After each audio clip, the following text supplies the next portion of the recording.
Hi, I'm Roberta. Welcome to my garden. And I'm here today with Help me. one of my favorite chefs and one of my most annoying chefs, the Help me. wonderful David Thompson. I have no idea what we're going to talk about. I'll be lucky if I have any idea what we're going to cook because he's in charge. David, what do you want to tell our cook? Look, you asked me a question earlier on how do you define Thai food or what are the characteristics? And it's a mouthful, both in the characteristics and what I have to say about it. It's such a nebulous thing, Roberta. It really is. So it is a mouthful, Roberta, literally in so many ways, because good Thai food is more than satisfying. It's memorable. How do you define it? I'm not really define it because it's been so many years and I've been part of it for almost 30 years now, cooking it and mucking around with it. To me, it's instinctive. And like all old knowledge, it is instinctive and you know what it is when you taste it and you don't know, and you know what it isn't when you don't. How do you know you're eating Thai food and not the food of one of the other neighbouring countries? Well, again, this is another thing that's a little bit problematic because political borders, as they're now defined, change. And we've seen it change in Europe. We see it's changing in Europe even now. But in Thailand, Siam, at its greatest extent, started up near the borders of China and went right down to the borders of Singapore. And that was Wow. during Rama III's period, which is 200 years ago. And So so, not that long not ago. terribly long ago historically, but all of those people nodded to the throne of Siam, and uh, they had a political allegiance, but the food that encompassed was of so many differing communities, where the composite was of different languages, different accents, different ethnic groups, different writing, different language, and different creeds. Different religions? Different Yeah. creeds too. Yes, you have Muslims, Buddhists, animists, a whole range of things, and so consequently, it's such a nebulous piece to try and define. Most people, however, know Thai food from the Central Plains, which is the dominant region of modern Thailand, Right. and that's Bangkok really, and the adjacent provinces. And in Thai it's called Hap Lang, which it literally does mean Central Plains or the central area, and that became more dominant as the from the toppling of the absolute monarchy in 32, where languages were quashed, regional differences were quashed, and you had a standardization of the food too, not consciously, but as people were drawn into the city, they Yes. absorbed certain aspects and habits of that city and its area. Um, Up until the 1950s, things like lap and all the northeastern food that abounds now in Bangkok was considered foreign by the Bangkokians. Right. It was builders' food. It was labourers' food. It was food that was déclassé at best. It was rustic, rude, and robust. So we're finding in Thailand what we've found with the food of Any Europe. other any other Cucina povera mm. becomes popular eventually. Well, it's more complicated than that because it's a different region altogether, and so Right. and they were considered a different people. You see, the Siamese was a group of various ethnic groups that held loyalty to the throne, but that was about the only thing they had in common, Right. apart from their religion. And so, you have the Central Plains Thai, then within them you have the Vietnamese, the Chams, all the various types of ethnic groups, the Chinese as well, the people from Java, the Muslims, the Arabs. Because Siam was a polyglot. It was a concentration of people that came from various parts of the world, including uh, aspect parts of Siam as well. And because they had such a eclectic culture, and also one that was rooted in the dirt, in the soil, and in the soul of Siam, they were very confident. So they absorbed so many foreign influences. The idea of frying up a curry paste, for instance, is came with the Arabs or with the Indians who ventured to Siam from 1400 onwards, if not earlier, much earlier. Prior to that, they would have just been in water or stock. They would have been boiled. Yes. Okay. And that's the oldest one. Before the chilies arrived, the idea of a curry was was very, very different. As the Siamese ventured from the north down onto the Central Plains, they took with them many of their own habits. but they absorbed them because they were interpolators. They were the rude, rustic northerners who came into the more civilized lands. They changed their religion. They changed their religion and their denomination because previously they were animists, and you scratch the surface of any Thai Buddhist and they still are animists.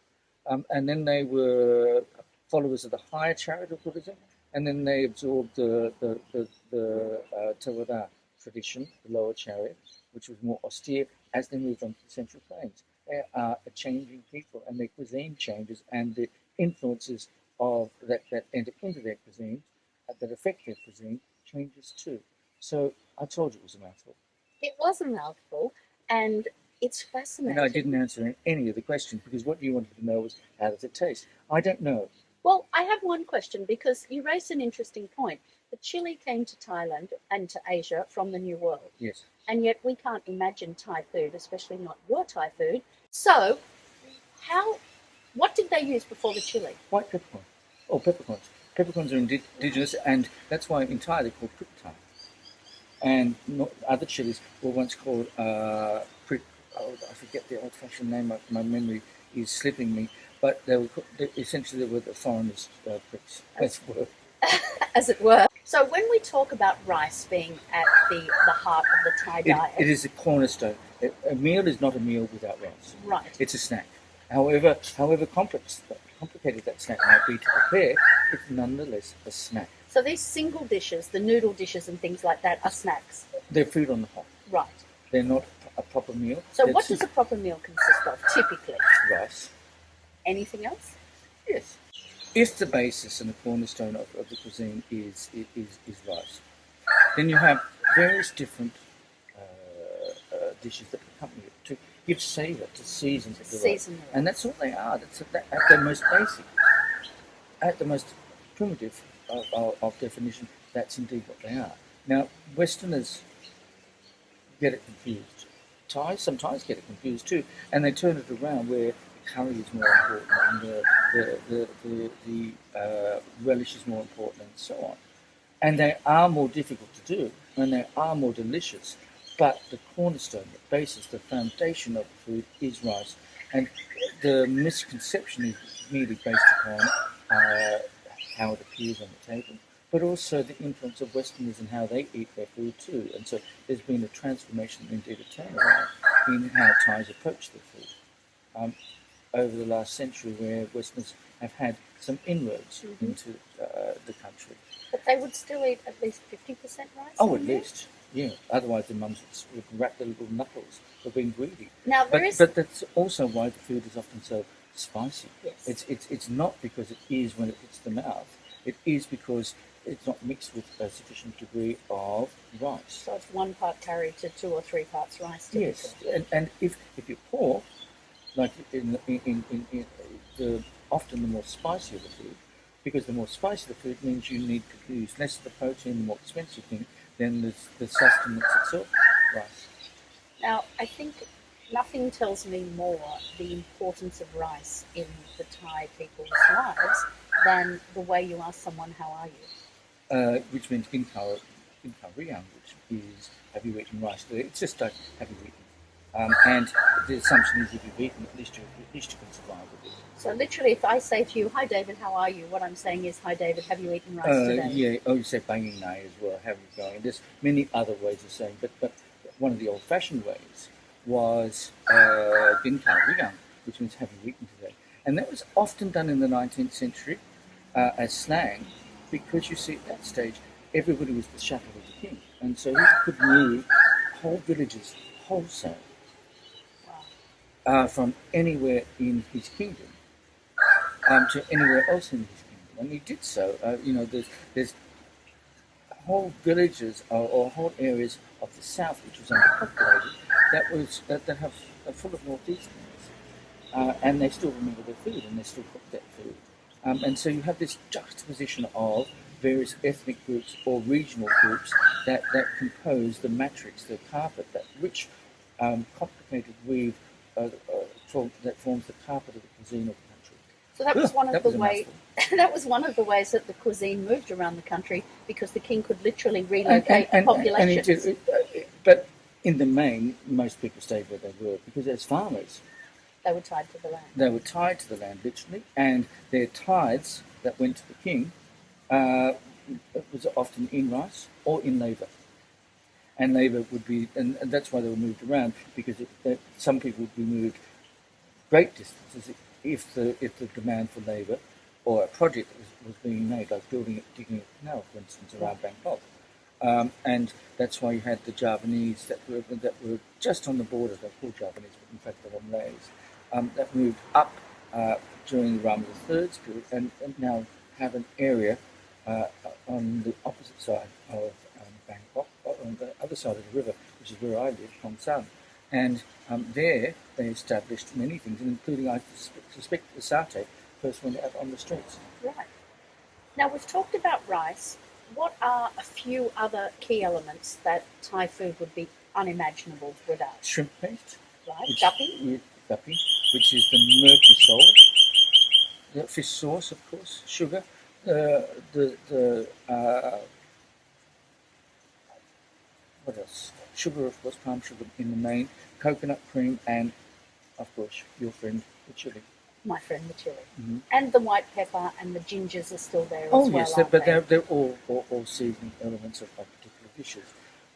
But how can I put it? There are various dishes that are normally eaten with rice when you're sitting down to have a meal. A relish, for instance, which is perhaps the most important thing to have. It's based upon either coconut cream, simply with a fermented element like yellow beans or some old fish, or a numprik, which literally means like a chili liquid. It's shrimp paste with chili, but at its most basic nature, you eat with fresh vegetables. Right. And it works with rice. It adds savour with rice, and it's not bad with rice too. I think we could talk about Thai food forever. I know you could. I think we need to get into the kitchen and show our cooks how to make some Thai food. We do. You like cooking, trust me. You treat me like you're chef. How do we say bon appetit in Thai? What do the Thais wish each other when they sit down to eat? I don't bother talking. They just dive straight in, really. In the main, I don't know. They actually they're very polite. I joke about that. They'll wait until the senior person sits down and the senior person has had their first bite, and then they'll start to take. In olden days, they'd sit at separate tables, or rather, they'd have different dining times. The principal people would eat first, and then they'd leave food to then go down the various rungs of the household. There is one other point that I've learnt from you that I think is worth sharing. Because it is a banquet and there are several dishes served together, do we put everything on our plate No. RSL Club style? No, but you avoid your cheaper wedding type of behaviour. Okay. And you take one item first, a Yes. spoonful or two, because you don't want to appear to be too greedy or too hungry. Right. And then you have that, you mix that with rice, and then you move on to the next. There's no set sequence in the eating. You can move from one dish to another in any way you wish, according to your palate or preference. And you mix that with rice. You must always finish your rice. Doesn't matter about the other dishes, because they can always be held back for a later time. But whatever rice you put on your plate, You must eat. you should eat. That's the polite That's form. respect. Well, it's respect for the ingredient, for the farmers, and also to Mea Prasad, which is the rice goddess. Thais are deeply superstitious, and no matter how worldly, sophisticated, well-travelled, or wealthy they might be, you scratch the surface, and inside is somebody just as superstitious as the most remote of farmers. And I know so many businessmen who will not make a move without their astrologer or their Really? soothsayer.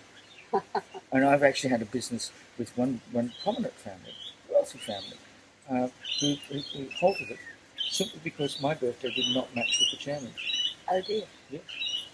That's how much it is followed. The king has royal astrologers, and every ritual is determined by them, and how that ritual is done, how it winds out, is changed according to the time as well. It's because the Thais are not only Buddhist but also they're Brahmic and they're animist. There are so many traditions that are wound together that affect their society and affects their food too. And so you have this complicated mosaic that woven rub that I was talking about before that comes together, knots and all, dyspeptic knots and all, in order to create that wonderful mosaic called Thai food. Well, we could talk about Thai food all day, but I could, but I could babble on, but it doesn't give the same satisfaction as the proof of the pudding. so how do we wind this up? I say, Bai Hong Kua, Which means go to the kitchen. it could mean anything, but let's believe him. Let's cook.